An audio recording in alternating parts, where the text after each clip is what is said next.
There we go. All right.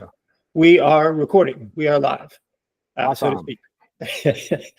So good morning or good afternoon or good evening, wherever any of you are by the time you see this. I'm Patrick Jordan. I run a Substack called Tech and Nonsense, where I write about tech and, surprisingly, about nonsense. Generative AI and cybersecurity and PKM, personal knowledge management, and lots of mobile tech stuff because I'm a mobile tech fan. Daniel and Daniel's going to introduce himself in just a second. Daniel and I write about similar things in the generative AI space, although sometimes slightly different things. We chat a lot on Substack. I'm always interested in his content, and I comment on a lot of his and so forth. So over to Daniel, and we're going to try out doing these little 15-minute bite-sized chunk podcasts to talk about some of the things we're finding interesting in the AI space. Yeah. Over to you. So, as Patrick said, I'm Daniel. I write ytrai.com. It's another Substack. I'm mostly focused on like hands-on AI for non-tech people. And yeah, as Patrick said, we had a couple of these chats already, and we exchanged messages on Substack. So we thought it was a fun idea to try this completely unscripted, chain of thought kind of like discussion about things that are happening in AI in the recent days, and just see where it takes us. And I think today we agreed to talk about the new Google product called Learnabout, which is essentially a somewhat of a hybrid of what I would say a NotebookLM and like a Google search, where you can ask it about a topic. It has web access, unlike NotebookLM, which doesn't.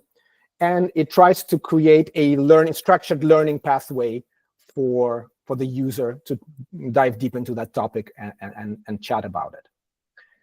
And I think Patrick and I both tried it out, and thought it would be fun to discuss what it's good for, and how does it fit in. Yeah, go ahead. Yeah, absolutely. I mentioned to you just before we got started, and what could possibly go wrong with no script and no preparation, by the way. I have not looked at it anywhere near as much as you. I looked at it when it first popped up as a news item, like Google released this, and I thought, oh, that's interesting. And I looked around it for maybe 10 minutes, and I've looked back at it once since then. Mostly just because I haven't had time. I'm still kind of have it bookmarked, and I want to spend more time with it. But I am really interested to hear your thoughts on it, because my initial impression in my 10 minutes and from a brief previous chat with you is that it looks like quite a nice educational tool aimed primarily at parents and kids. Is that sort of correct, or in that neighborhood? Yeah, so I don't know whether that is how Google was trying to position it, but that is the conclusion I have reached. And when I first heard of the tool, and I went in and typed it in, and I thought the obvious question was like, why do we need yet another iteration of a Gemini-powered chatbot kind of tool when we already have NotebookLM, we already have Gemini in kind of as a standalone chatbot, we already have Google AI Studio, which has Gemini models, and what after experiencing it for a while, I think what differentiates it, and that's why I think it's great for kind of like kid-friendly education, is that it on the one hand it has access to the web, unlike NotebookLM, so you don't have to worry about finding your own sources, uploading them, creating that course there.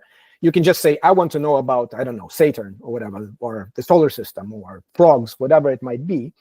And it starts immediately populating like a lesson plan or like a branch out kind of topics for you while giving you an answer. So you get a chat space where you can start discussion and some structured, you would say, lesson plan for that topic. Okay. And what go ahead. On that point, again, I've only looked at it briefly.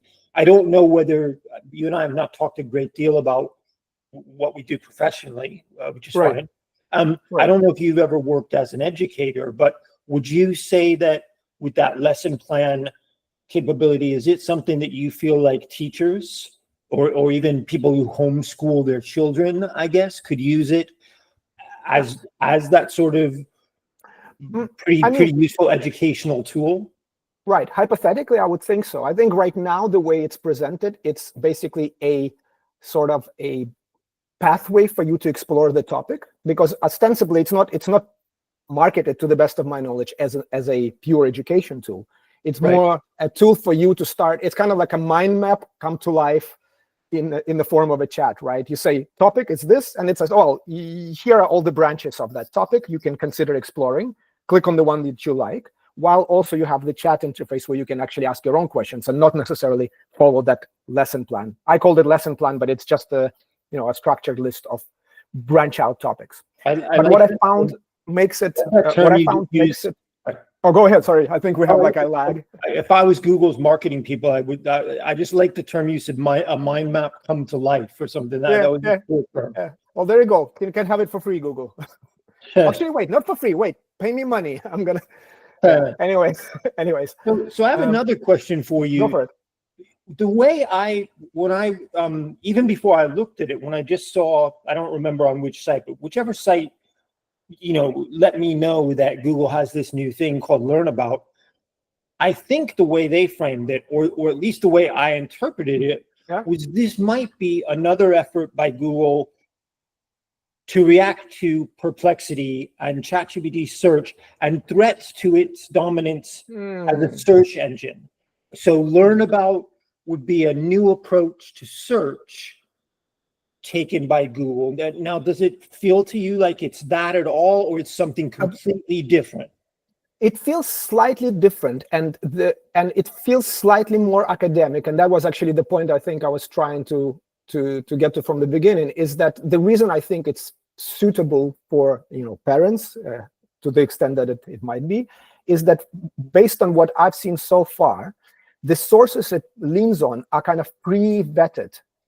So you are much more likely to get things like some BBC, National Geographic style things, or academic papers than just any blog on the internet. So in that sense, it's not a search in the regular sense where you're just going to get a content from a blog optimized towards that topic, but it's going to be a pre-vetted type of source. And it often even returns relevant videos. It even points you to YouTube for some of the topic exploration. But notably, all of those YouTube videos, they're not, again, trendy, like, eye-catching videos. It is, again, National Geographic, YouTube kids education type of videos. So something with a science angle, or something that is pre-vetted to be not just anything any creator aiming for virality might be putting out there, but something that has that scientific educational tint to it. Okay. At least that's my experience thus far. Okay. So I mean, Yep. so I guess then from there, I kind of have questions in two directions. Right. In the one direction, I think if you're thinking about it for yourself, am I going to be a regular user of this product or not? I guess reasons why you might be. And then on the other hand, if it's not an effort by Google to compete with Perplexity and not have these newer tools start to catch up with them in the search market, then how are they placing it? Is it just something they're playing with? It's another Google experiment? What are your thoughts in kind of both those areas?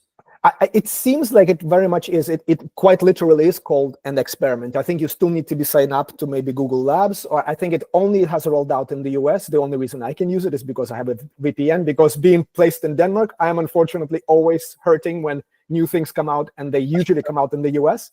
Yeah. So I said, I need a VPN if I'm going to be in this space, because that's how I need to use it.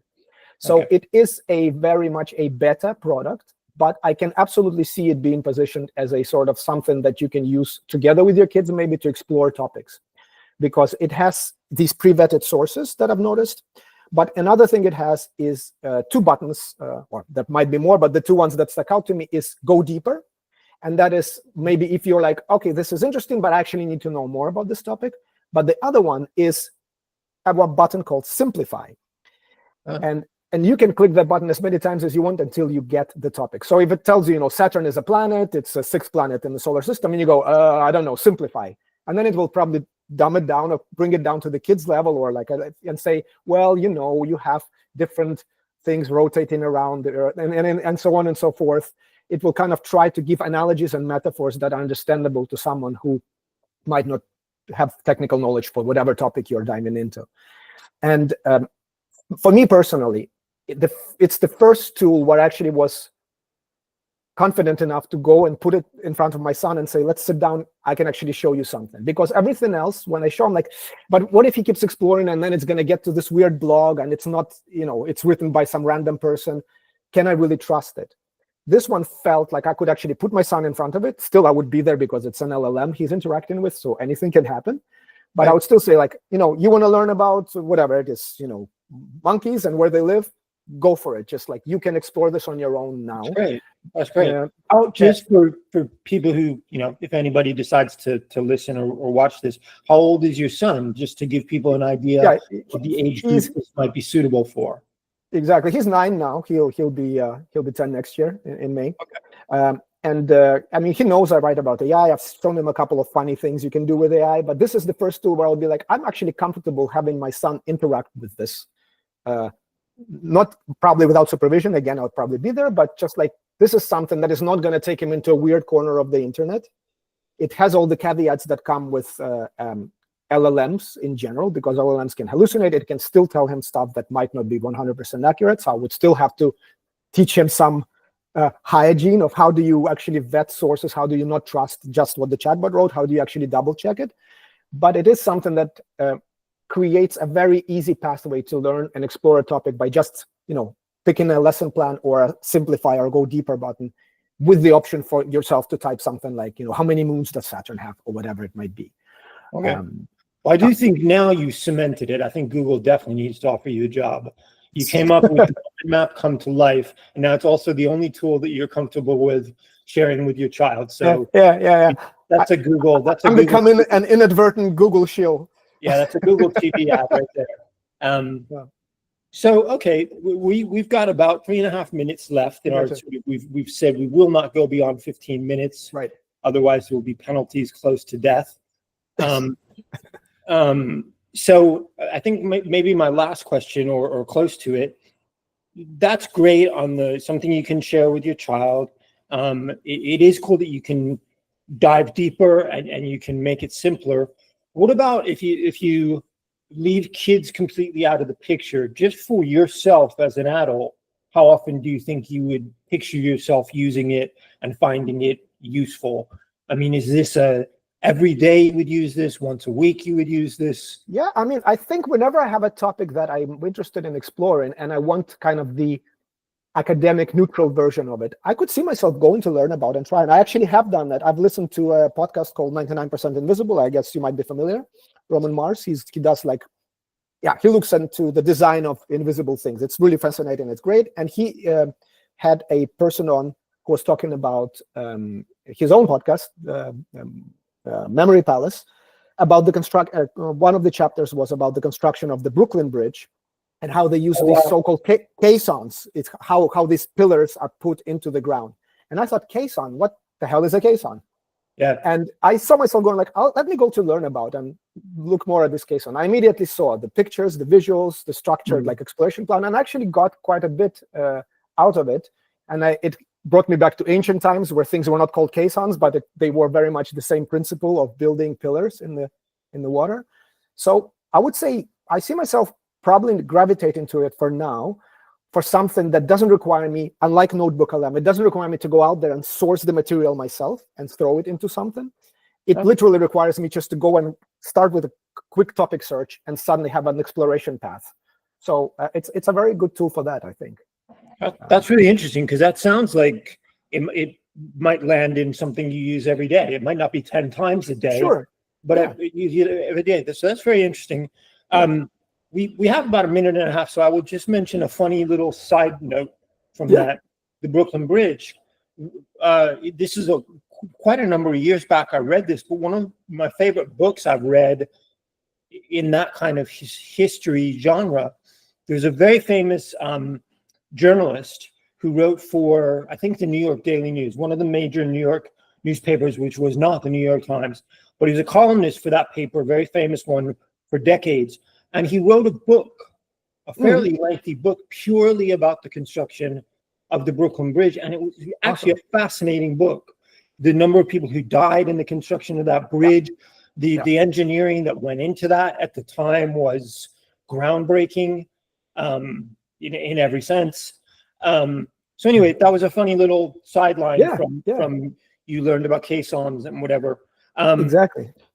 And I think we're just about at time. I think you did a great job covering Learn About. I've only peeked at it. So I feel like, again, if anybody decides to tune in for this, you just gave them a great overview of what Learn About is all about.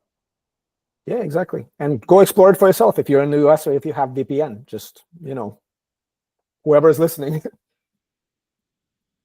All righty. I'm going to stop recording and say out of here for now. Bye for today.